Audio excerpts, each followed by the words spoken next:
Hi guys, the title of the title you see on the screen today. Don't forget to like and subscribe and we'll get started.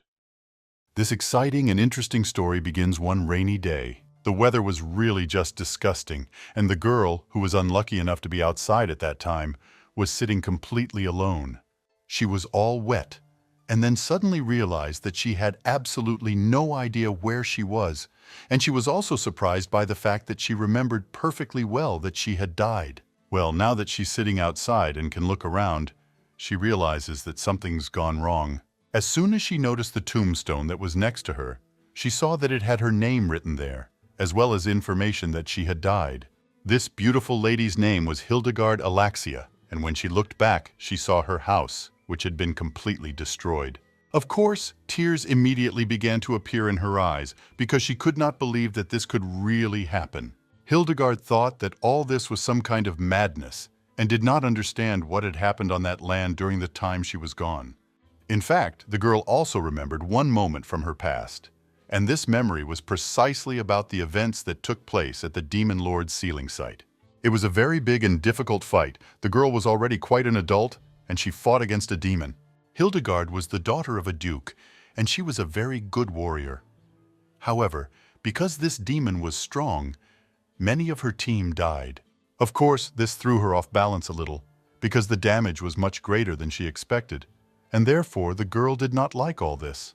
Hildegard understood perfectly well that if everything continued to develop in this spirit, then absolutely no one would remain alive.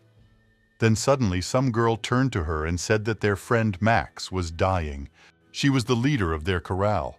So she immediately put her weapon aside and said that this was all bad.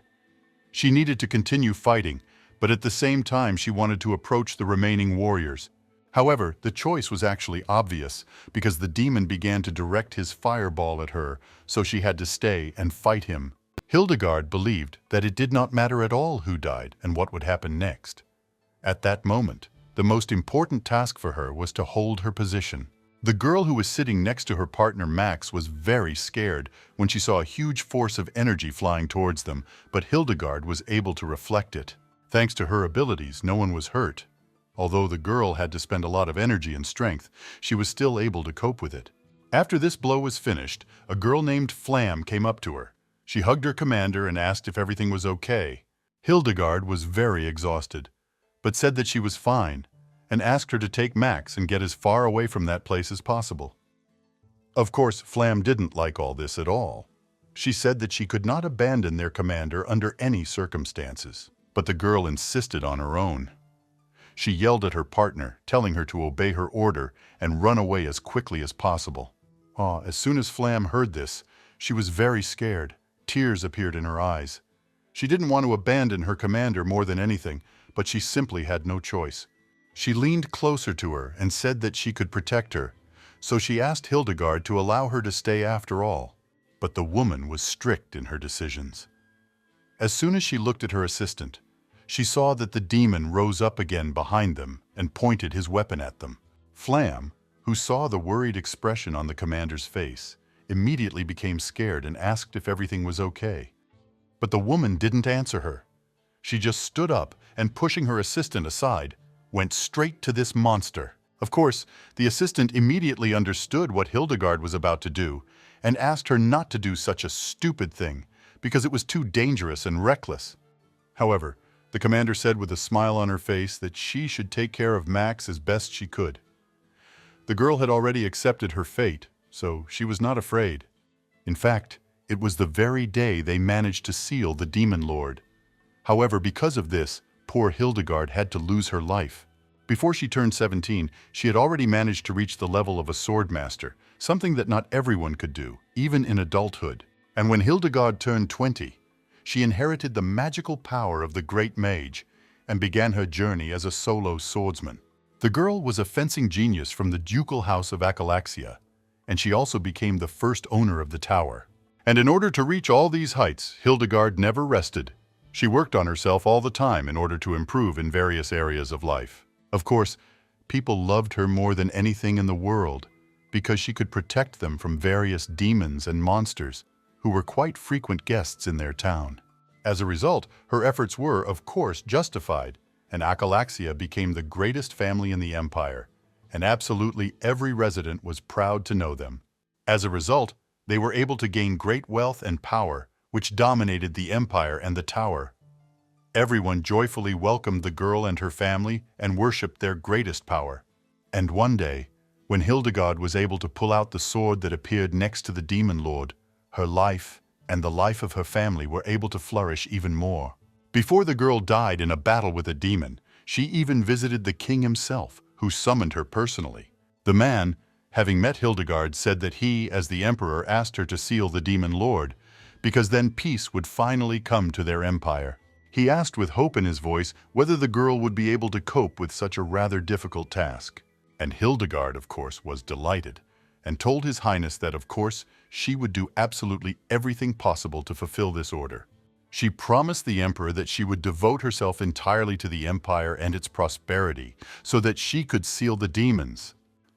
The people who were present at the ceremony immediately began to shout joyfully.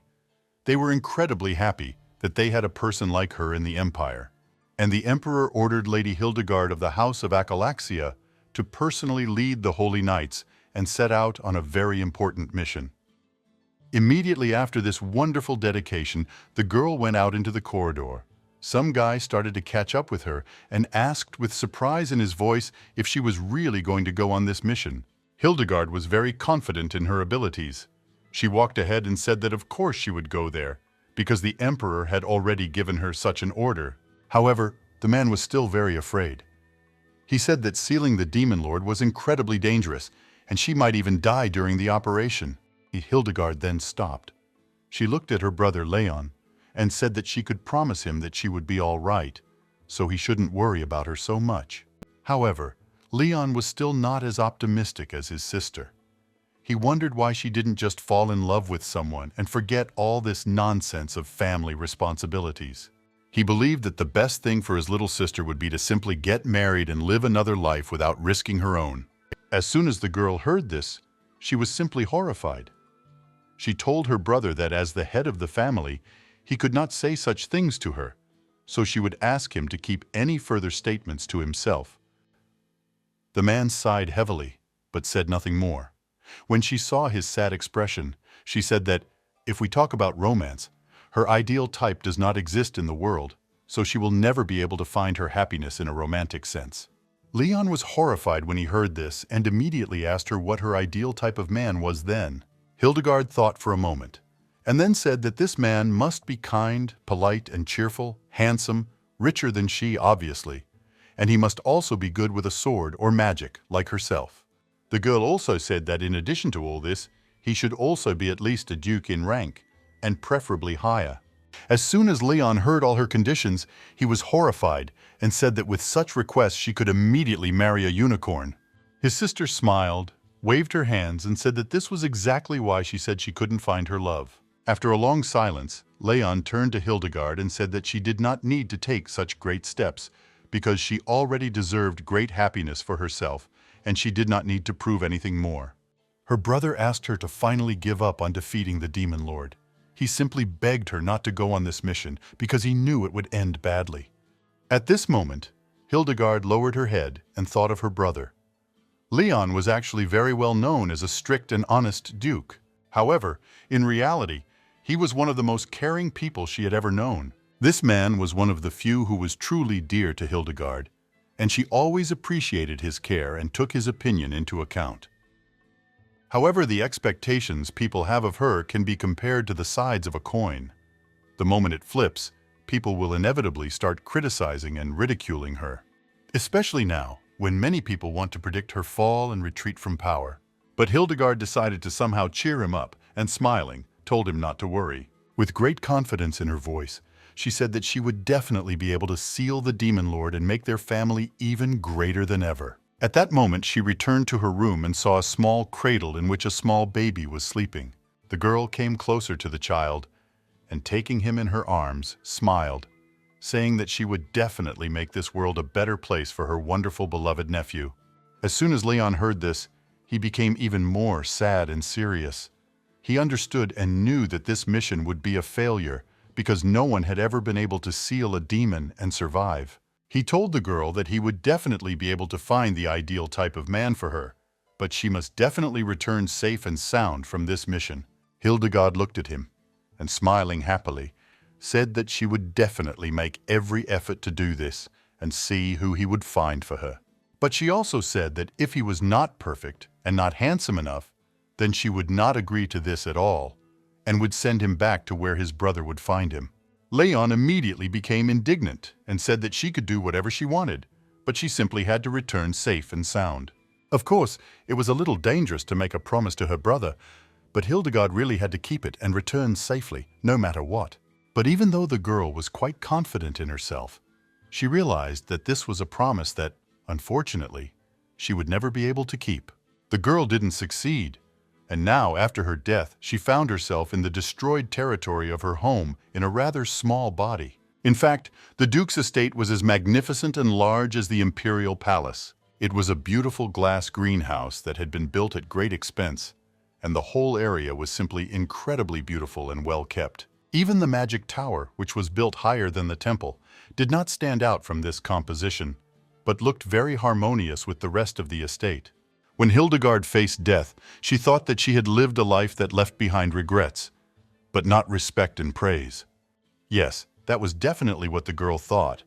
But now that she somehow found herself back in this world, but several years in the future, she didn't understand where she was at all and how this was possible.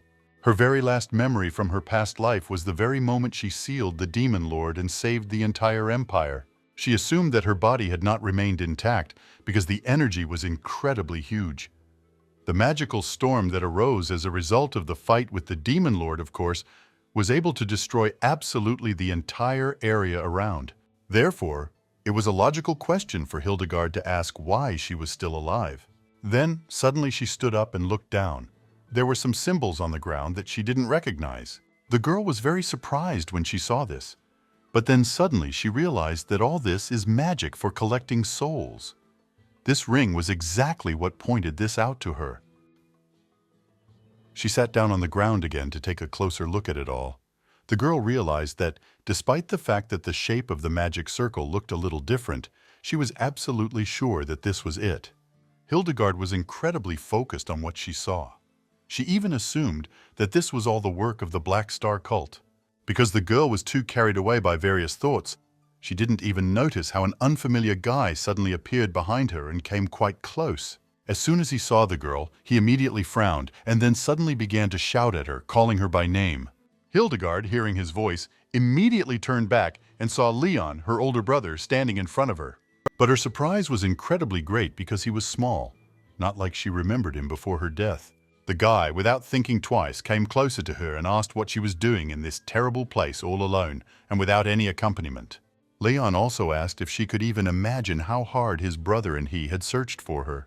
When the girl looked at him more closely, she immediately realized that this was not Leon at all, as she thought. This man who stood right in front of her was very similar to Leonhard, but it was not him. When the guy saw her surprised expression, he immediately asked if everything was okay, because she had suddenly fallen silent. Then he suddenly realized something, and kneeling down and moving closer to his sister, he asked if she was still angry.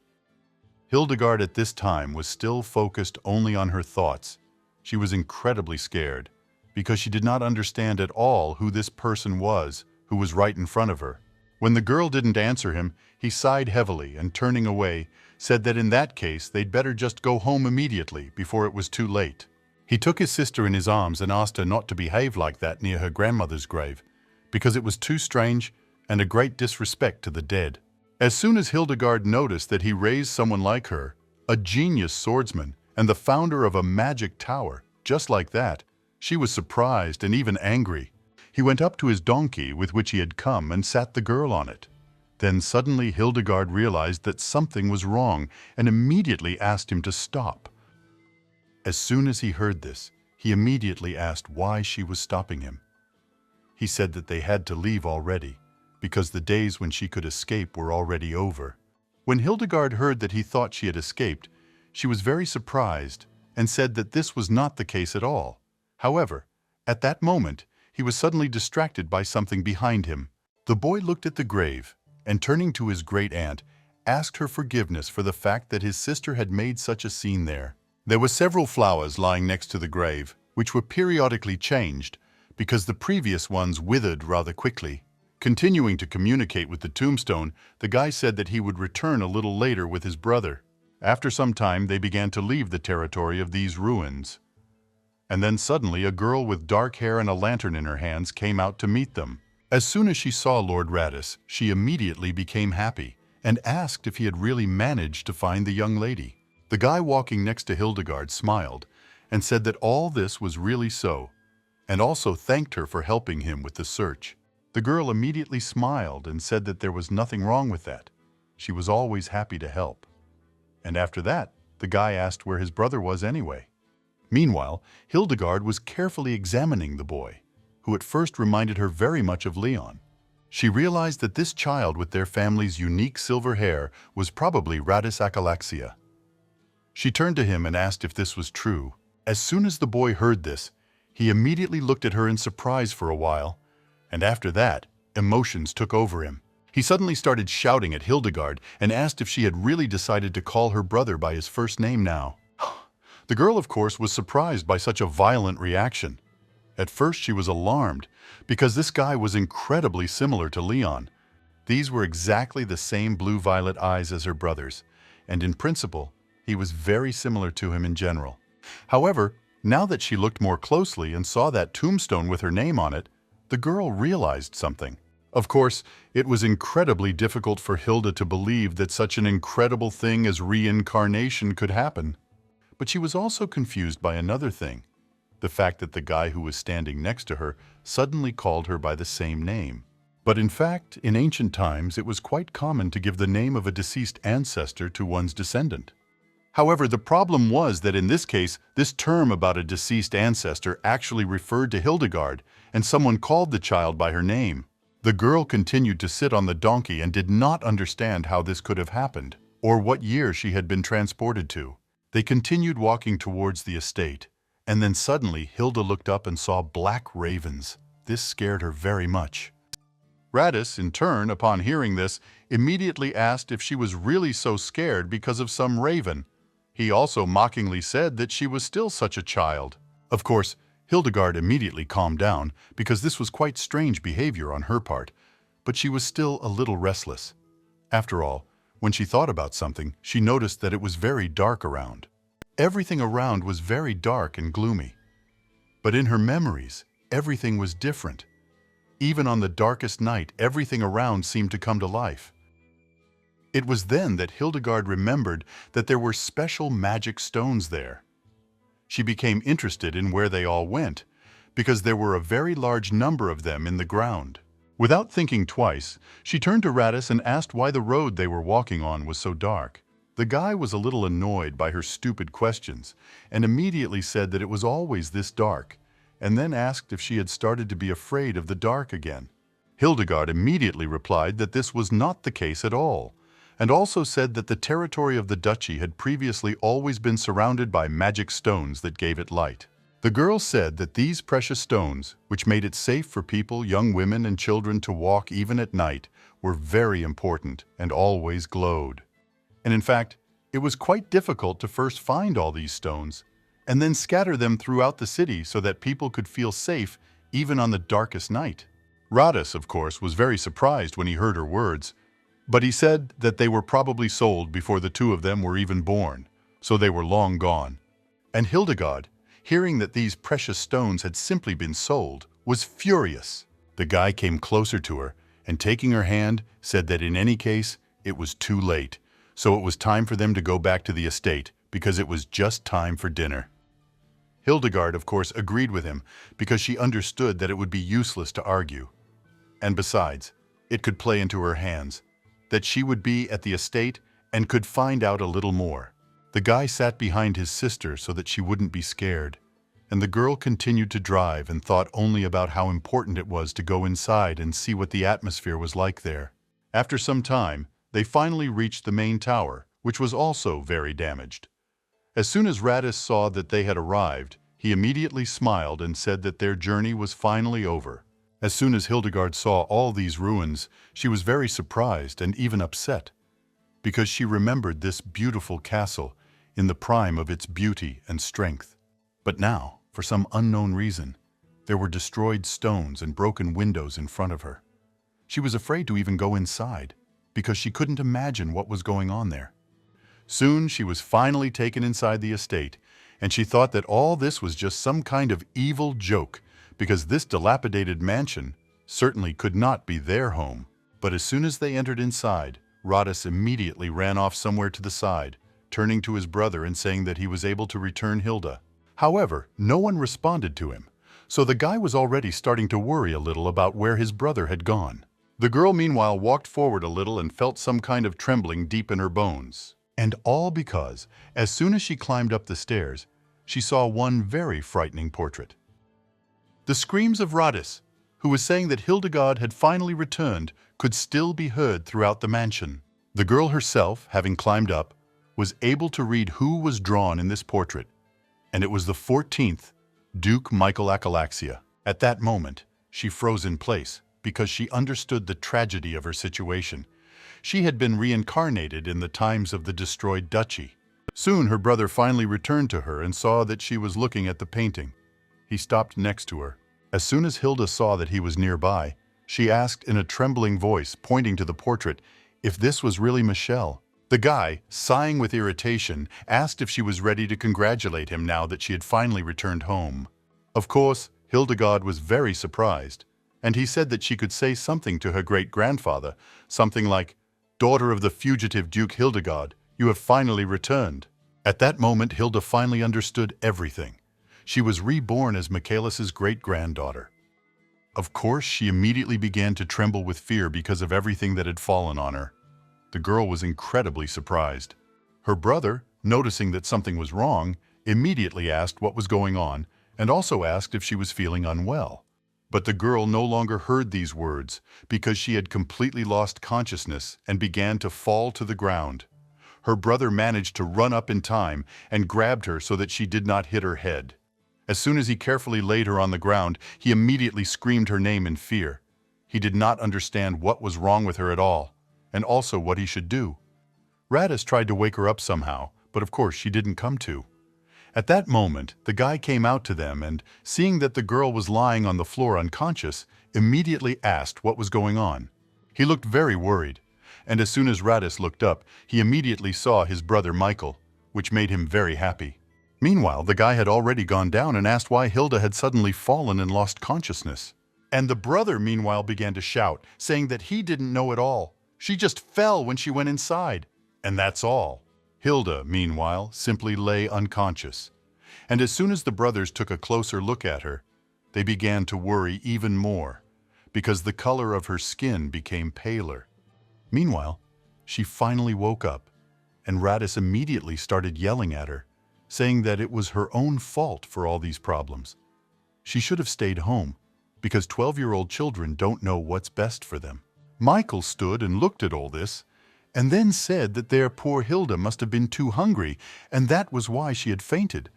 The guy came to this conclusion because in complete silence her stomach began to rumble very loudly, and he said that they needed to hurry up and prepare food for her. He turned to Robin, their assistant, and the girl immediately said that she would prepare everything now, so he did not need to worry. Hildegard, meanwhile, tried to get up and said that all this was just a lie, and also that this could not be. She said this rather quietly, but the guy managed to hear. Radis looked at her with apprehension and noticed that she had been acting rather strangely throughout the day, so he did not understand what was going on. After a little while, as the maid had promised, the food was ready, and the three of them moved to the banquet hall, where they were already sitting at the table. Michael spoke to his sister first and asked if she was really asking what year it was. Of course, this surprised him very much. But he said that, of course, it was now the year 515, according to the sacred calendar, and asked if she did not remember that they had recently celebrated the New Year. Hilda tried to keep a completely calm expression on her face and said that it was indeed so. She had just been a little lost in her thoughts after losing consciousness. And at that moment, she herself began to feel very sad, because it was hard for her to believe that she had found herself in the events that took place 80 years after her death. The girl turned her gaze to the laid table, and it was hard for her to accept the fact that she would have to eat soup that had turned red from overdigestion, as well as hard bread that could only be swallowed after being thoroughly chewed. The only decent thing on the table was apricot jam, but it had been standing open for quite a while and had become stale. Of course, the girl was not in a state to be picky, but it was hard to realize that their family had sunk to such a level. There was almost no jam left either. She assumed that the brothers had been stretching it out for a long time so that they could have at least a little treat after dinner. After that, she turned her gaze to her brothers, Radis and Michael. However, they were incredibly similar to Leon and Michelle, so it was hard for her to accept their new names. Despite all this, these children seemed to her quite nice and hospitable.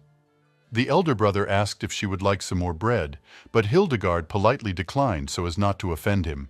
However, she was still incredibly angry because she did not understand how they could squander all the wealth that their family had had for thousands of years. After some time of silence, they finally finished dinner, and Radis addressed the girl, calling her Little Pumpkin. He told Hilda that he knew she was very upset, but she needed to stop being so stubborn and finally not be angry with them. Of course, Michael immediately tried to stop him, but Radis told his brother not to shut him up, because it was time for Hilda to know everything. Standing up from his seat, he told the girl that he understood that she wanted to take part in the fencing tournament, but this could be their last chance. As soon as she heard these words, she was immediately surprised and asked what he was talking about, because she did not understand where he was leading. But the brother explained that they had to pay off their debts to get this money, and even taking into account the part-time jobs that Michael did, this money would still not be enough. So Radis said that they should at least get the prize money from the fencing tournament to pay off the debt. He was about to say something else, but Hilda interrupted him and, shouting, asked if they really had debts, and also asked how much it was. Then Michael spoke to her and said that this was about 1,000,000 ships, and this was the debt that their mother left them, but they had almost paid it off. Only a little remained. As soon as Hilda heard this, she immediately became even more sad, lowering her head down, and said that if they had almost given it away, then it would make their work a little easier. However, Radis spoke again and said that they could not continue to live with this debt that was literally hanging over them. So there was no point in participating in this tournament. They should save money and pay at least a small amount. The guy said this because he was not sure that his sister would be able to take the prize place for which they would be given a win. So he considered it rational to refuse this tournament altogether. To cheer up his little sister, Michael approached her and told her that they couldn't ask Countess Solpora to pay her entry fee. He told her not to be so upset, because as soon as she grew up a little, they would definitely find the money and she would be able to participate. Hilda said nothing. She sat with her head down and said that she would probably go to her room. As soon as the brothers heard her rough and upset voice, they felt even more pain, but they did not object and allowed her to go to their place. Meanwhile, it became even darker outside, and Hilda, with trembling legs, began to climb the steps. At that moment, while Hilda was walking, she suddenly began to laugh a little, and this laughter turned into hysterical. The maid who was walking behind was very surprised and asked the lady if everything was all right with her and why she was laughing so hard. Hilda, still laughing, ran upstairs and said that the sound of footsteps on the stairs was incredibly loud. She asked how old she was anyway. She continued to laugh, but in reality it was hysterics, and she wanted to cry. But in order not to show her weakness in front of the maid, she ran up to her room.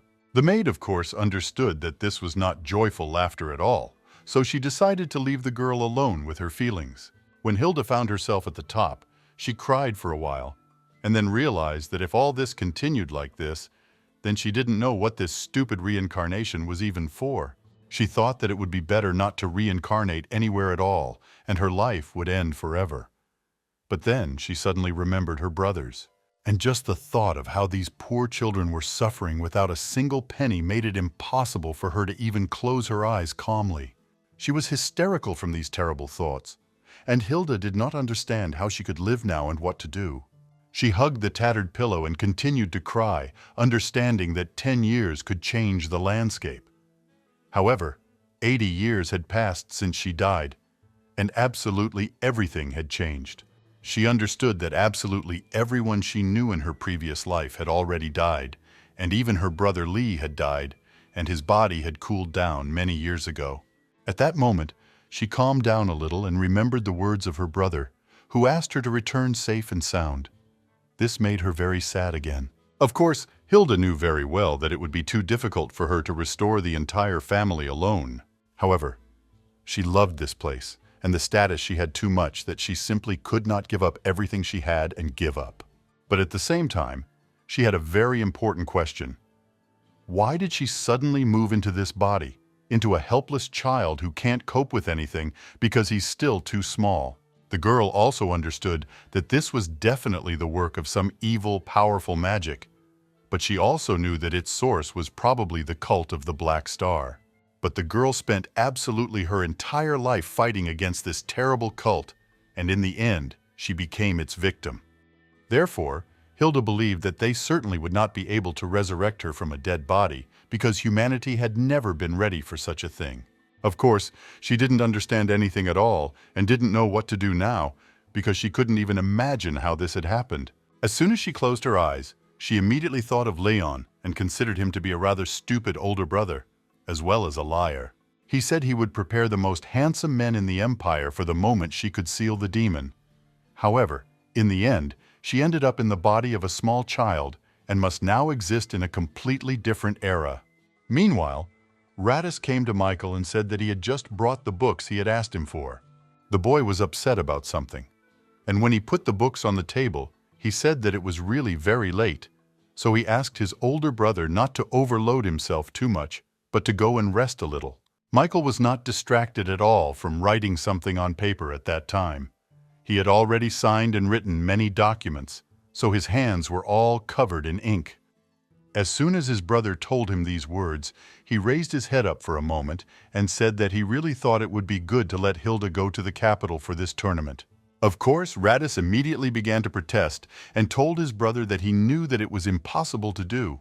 He also said that the guy understands more than anyone else what state their family is in, and of course they cannot afford such extra huge expenses. The guy, who loved his sister incredibly much, said in a sad voice that he could take on even more work, and then maybe they would have enough money to let her go.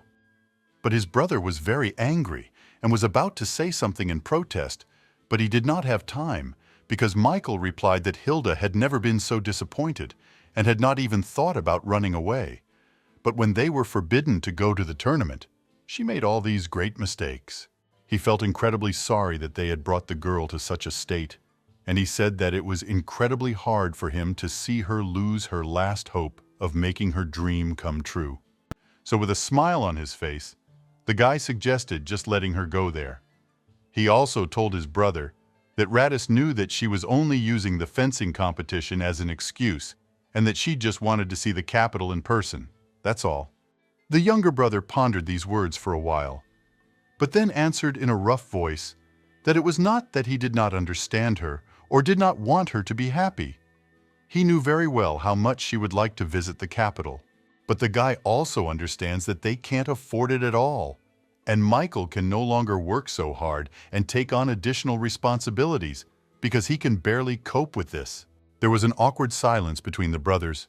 In reality, Radis was trying to talk her out of it simply because they were incredibly poor and couldn't afford such luxury. He, just like his older brother, would really like to make his sister happy, but he simply could not afford it. In fact, as far as he knew, the Alaxia family had not always been in such a dire state that they could not even afford a piece of fresh bread. At one time, their family and house were the richest among the 5 ducal families, and they were considered incredibly honorable and even considered to be part of the nobility of the empire. Their family collected just enough taxes to provide food for the people, and no one had ever lived in such poverty as their family now lived. The empire and Duke Skritov flourished. People adored this family and were ready to follow them to the ends of the earth. Forestry and mining were also well developed. Their country had over 20 mines, which produced talented jewelers and gunsmiths who naturally gravitated towards their family. And the owner of the Tower of Magicians put in great care and effort to protect cities and villages from various monsters and creatures. Thanks to her efforts, resources quickly began to grow, and trade simply flourished in their duchy, so no one complained. And how has everything changed since Hildegard died? Their family became the poorest, and in general the entire duchy fell. After a short silence, Michael turned to his brother and said that this could be Hilda's last chance to see something new in her life. The guy, upon hearing about this, was immediately very surprised and asked why this should be her last chance. And the brother explained that if this continues, then bankruptcy of their family is just around the corner. And of course, if this really happens, then Hilda will not even be able to attend her debutante ball, which is arranged for all noble families. Michael told his brother that he knew as well as he did that it was almost impossible to raise someone above society after the family had been completely ruined. In fact, Radis never thought about it. He was a man, so he didn't go into all the details that girls have. But now that his brother had told him about it, he realized that this might actually be a very important problem, and something had to be done. As soon as Michael saw his sad expression, he immediately asked for forgiveness, saying that he did not want the guy to start worrying even more about their bankruptcy. But the brother immediately replied that he should not apologize at all because it was not his fault. After that, he turned his head to the side and said that it was all because of the mistakes of adults that were made. Radis also replied that there was no rainbow shining over their heads in such a gloomy place, so it was only natural that everyone might be sad. Michael looked at him with incredible pity and said that it didn't matter how hard and unbearable it was for them. He still shouldn't talk like that. Of course, the boy got very angry. He started yelling at his older brother and said that it was very easy for him to say that because he was the cutest in their family, so proper. Radis pointed his finger to the side and asked, "Isn't that true? Although they still live in this estate, but unlike Michael, they have no real power over the duchy." Of course, it was too hard for the boy to hear all these words. He immediately remembered the funeral, which was incredibly difficult for him, as well as for everyone else. But since Michael was older than his brother, he was able to calmly control his emotions and did not show weakness. After a moment of silence, he told Radis that they only had to hold out for another year, and by then, he would be old enough to finally put an end to their terrible situation. His voice became rougher and his expression very serious. Michael said that when that time came, Aunt Sober would return the family ring, and until that moment, he would do everything he could. After that, there was an awkward silence in the room. Michael thought that even though his brother was the one who was suffering the most because of this, he would still not give up and would continue to try. Exhaling and letting out some of his irritation, Radis said that he agreed.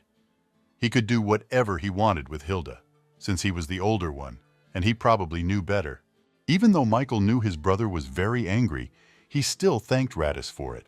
Michael really hoped that when he finally reached the right age, his brother would be able to rely on him at least a little, because up until that moment, he still did not trust him completely. Of course, he would really like to grow up and see this, because perhaps then they will finally have better times than they have now. Before he finally left, Radis turned to his brother and said that he just wanted to grow up too, so that more opportunities would appear.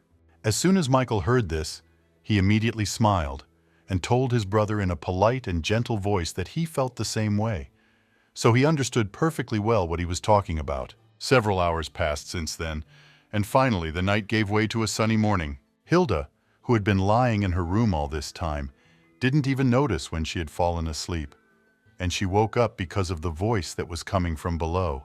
This voice, of course, belonged to their maid, and the girl said that if Hilda was already awake, then she could come down to them for breakfast. As soon as the girl opened her eyes, she realized that she was still alive. Looking around, she remembered what had happened to her, and therefore was not afraid of the unfamiliar environment to which she was not yet accustomed. Hilda sat up in bed and shouted down to the maid that she would be right there. But at the moment when she was about to put on her shoes and go downstairs, the girl became sad again. Sighing heavily, she simply looked out the window and sat in place. In fact, it was quite a difficult night for her, because most of the time she simply could not fall asleep, and because of this, she did not get enough sleep at all. Getting out of bed, she looked out the window and realized that she needed to get to the Tower of Mages and find out what was going on in this world. Hilda knew perfectly well that this was the Tower of Heaven, which should be outside her window. It looked as if it had collapsed long ago, and she was no longer the mistress of the Tower of the Magicians. The girl thought that at least she still had the noble title of Young Lady of the House, so not all was lost. But still, she didn't know how she could find any positives in this situation, because her family was on the verge of collapse, which meant that her title meant almost nothing. Having collected her thoughts, the girl thought that it would be better for her to die completely than to continue to worry in her new life about all these terrible problems that she was able to cope with in that one. Hilda began to descend, and knew that from the very beginning she needed to find the one who had ruined her family. Of course, back then, Hilda had no idea about the person who had somehow reincarnated her, or who had brought her family to this state. She also had no idea who this person was that she had moved into, with such a complicated history that was directly connected to her from the past. Well, of course, she was going to find out all this. As soon as Hilda came downstairs, the brothers immediately greeted her and wished her good morning. Radish was, of course, very unhappy because he asked how much longer they had to wait for her to finally come down. But in fact, he also wished her good morning. As soon as Hilda sat down at the table and picked up the utensils, she again felt a rather strange feeling inside herself, which had been there since the previous day. And this feeling was rather depressing, because despite the fact that the brothers tried very hard to make their table with food more attractive, it was almost impossible to do. Certainly, the food looked rather nice, but she did not like it very much. However, Hilda had to eat something, because she had developed a great appetite, and she needed to restore her lost strength. The brothers began to eat their breakfast quite calmly and did not even talk about anything. And when she looked at them, she immediately thought about how long it had taken her brothers to get used to such a terrible situation with their financial situation.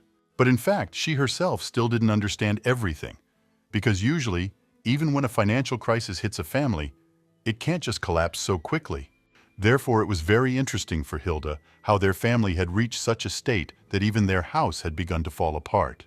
She certainly thought that after her death, Leon or Michael mismanaged their assets and squandered all the money. Or perhaps they have failed in a very large business venture that they decided to invest in, but it did not pay off at all. Of course, she didn't know for sure what had actually happened, because it could even have been some kind of scam that damaged the family fortune. As soon as Hilda thought about all this, she became unbearable even from just thinking about it. So she became very angry and accidentally slammed her hands on the table. As soon as the brothers heard some loud knock, they immediately began to look at her with surprised looks, but Hilda did not pay any attention to them. She thought only that she could endure everything else. But if the children were living like this only because they had been deceived, then that was the one thing she would never be able to forgive anyone for in her life. In fact, the girl was simply burning with anger, and the brothers looked closely at her facial expression, but could not understand what had happened, because she literally became sad and very angry in that moment. Michael even suggested that she was probably still upset about what happened the previous day, namely, that they refused to let her participate in the tournament. So he was about to turn to her, but Hilda spoke to him first and said that she would like to discuss something. The boy was a little surprised to hear this, but immediately asked what had happened, and the girl, with a very serious expression on her face, said that she would like to go with him to the office and that he would give her some time. Of course, Michael was a little surprised. He immediately looked at his brother, but neither of them said a word, and he allowed Hilda to talk. So immediately after breakfast, they went to the study. But the girl said she wanted to talk somewhere else, so she went outside and told him to come to her. As soon as Michael was nearby, you immediately turned to her and asked what was going on, because you really didn't understand. The little girl herself answered that she would like to take a little walk with him, and at the same time talk about one important thing. Of course, Michael did not refuse her, so he agreed, and they went for a walk. But the guy was still a little confused by her reaction. He didn't understand what was wrong with his little sister, so he intended to find out during this time. Hilda walked a little ahead, and looking around, became more and more surprised, because there was not a single place around that would retain its old appearance. Everything she looked at was just ruins. Even the garden she had been so proud of in her past life was all withered and drooping. As soon as Michael noticed her expression, he immediately asked if something was bothering her, because she really looked very sad and disappointed. The girl, folding her arms across her chest, sighed heavily and told him to wait a little. After that, she was silent for a while and thought about something. Then, Hilda pointed towards the plants and, turning to her brother, said that she thought that there used to be a huge fountain there, and asked if he knew where it had gone now. Of course, what she said about the place looking like there should be a fountain there was true, because there really was one there before. It was a large golden fountain that Hilda liked so much. She always went there when she wanted to be alone, and she succeeded well in it. In fact, it was also the pinnacle of wealth, taking over 3 years to create, and was actually made of pure gold. And of course, only their family, which owned 20 mines, could afford such a fountain. As soon as Michael thought about her question, he immediately asked, "Does she really mean that same golden fountain that was there before?" When Hilda nodded her head at him, he said that he didn't really remember all the details very well, as it had been a long time ago. However, he knew that he had been bought into the family of Duke Oberon. As soon as Hilda heard this, she was so surprised that she didn't even try to hide the surprise on her face. And all because the great dukes of Oberon, like their family, ruled the White City, which was created from different white stones. They were a rather quiet rival of their family's duchy, but they could always interfere with a rather profitable and important deal. Although it happened 80 years ago, the Alaxia family, in order to engage in cutting precious stones, competed in cutting white marble with the Duchy of Oberon. And they competed to attract skilled craftsmen for this task, and the competition was quite fierce. While Hilda stood there, she was angry, because she understood that the irony of the situation was that they had eventually bought the golden fountain from the Dukes of Oberon. In any case, there was no old proverb that could be wrong in this situation. They say that he first climbs onto the stove, so Hilda did not understand why the Duke's family, which makes itself so famous, would just take someone else's fountain. The seller was also to blame for this situation because she did not understand how they could sell it at all without knowing what it was. And of course, to make things even worse, they sold this beautiful fountain to the Duchy of Oberon, their competitors. Michael, when he saw her expression, immediately asked, "Is something really wrong?" But the girl replied that everything was fine and he should not worry. Of course, she understood perfectly well that they had to sell this fountain, because it was much better than selling her nephews. So, having calmed down a little, Hilda pointed somewhere to the side and asked, "Wasn't there a magic tower there?" In fact, the man had to take a closer look, because in the place where she pointed, there was absolutely nothing. But Michael was quite smart, so he smiled and said that it was indeed so, and asked if she had already found out about all this, since she knew quite a lot. Hilda smiled and said that of course she knew all this, and also added that the name Heavenly Tower meant that it was a very tall magical tower, like the heavens. He said that it was indeed so, and Hilda continued speaking, saying that their ancestors even bought special land so that wizards could live there peacefully and not worry about anything. Michael was a little surprised that she knew so much, but he replied with a heavy sigh that it was indeed so, and it had all been a long time ago. After that, he said that they sold all the land around the magic tower in order to get money. Hilda tried to remain calm, even though it was almost impossible to do so, because she was simply furious. In fact, their magic can put a person in danger even with a small mistake. So the inhabitants of the territory were not harmed by practicing magic when they were near the tower. And specifically so that all the magicians could freely do their favorite thing, they bought all the land in that area under the name of the duchy, so that they could improve their abilities. Hilda, after a while of silence, asked, "Is it true what he means? That they simply went and sold to someone all this huge land that used to belong to wizards?" The guy, smiling happily, said that he had heard that the land was so huge that they couldn't sell it all at once, so they were probably selling it in portions at a low price in order to give it away anyway. He also said that at that moment they were selling absolutely everything, even a mansion in the capital, but it was sold last because they needed somewhere to live. As soon as he fell silent, he saw the expression on Hilda's face and asked, was she really so impressed by their family situation that she became so disappointed because of it? But the guy also said that he wanted to raise her happily in a rich environment.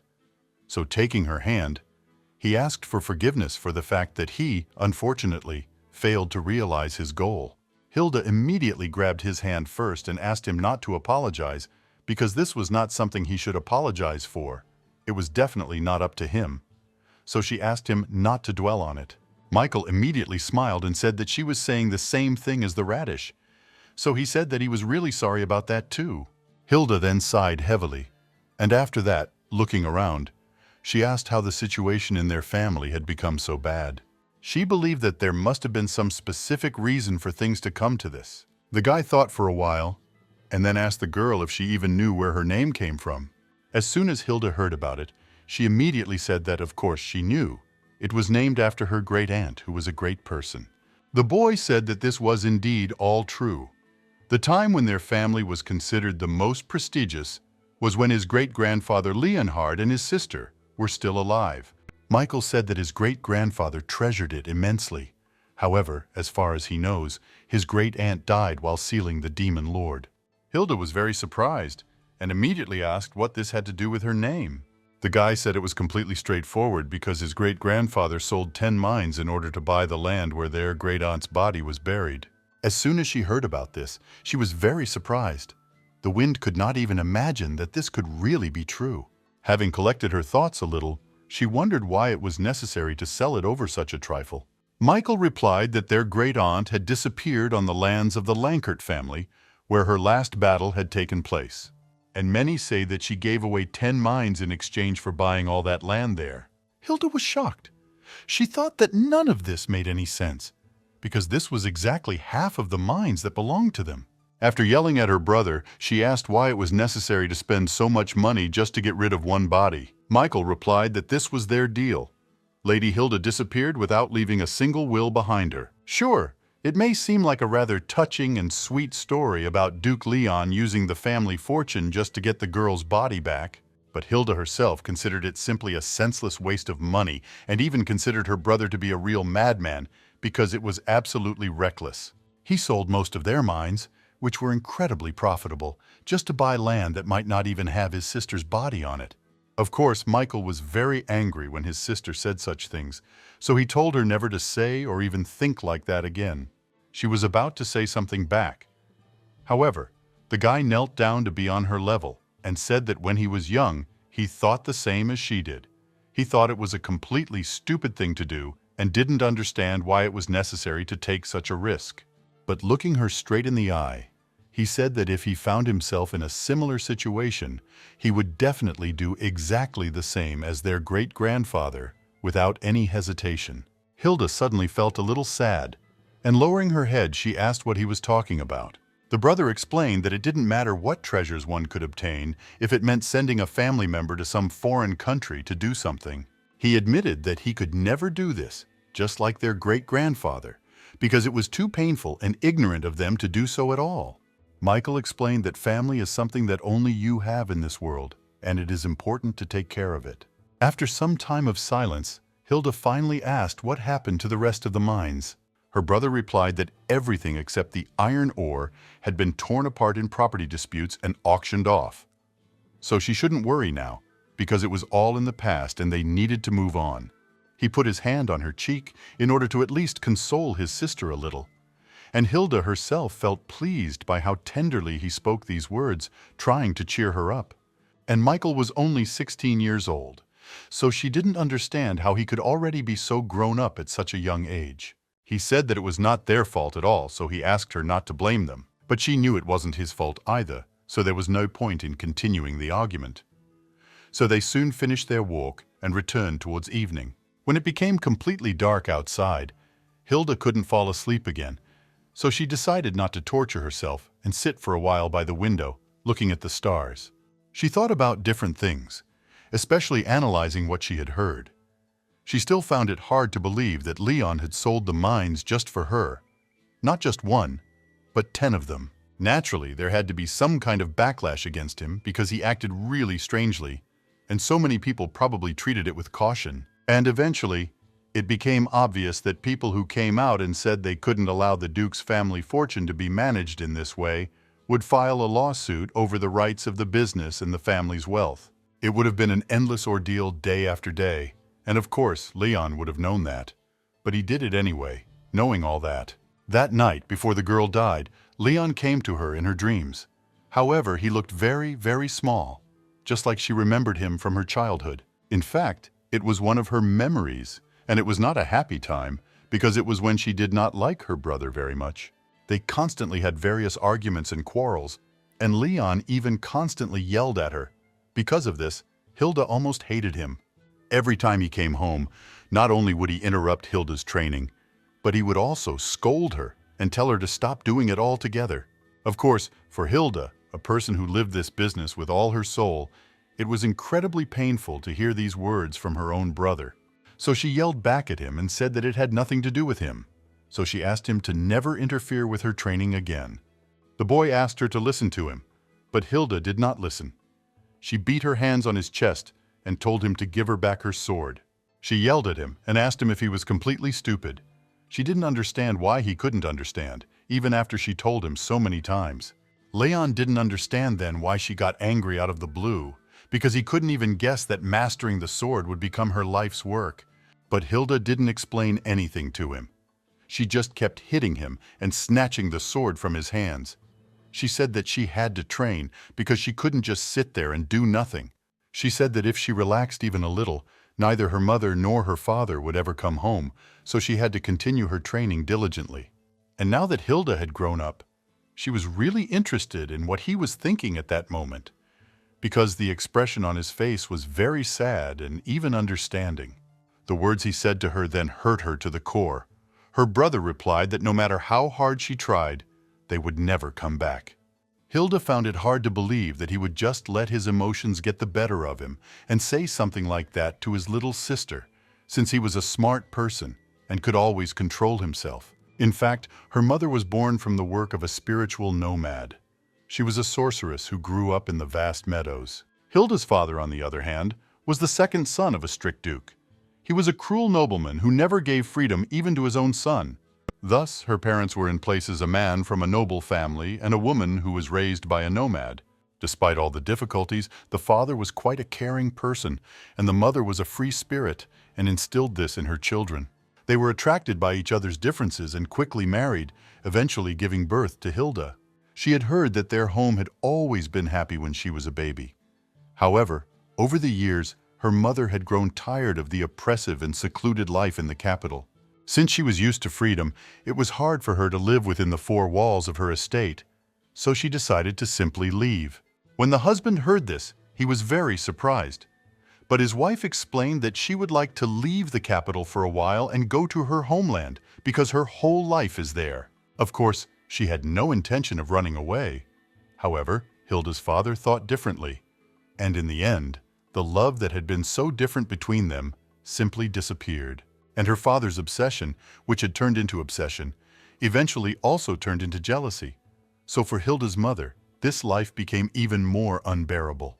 The woman simply couldn't bear all this, so she really had to just run away from that damned house. And when she disappeared, Hilda's father almost lost his mind with grief.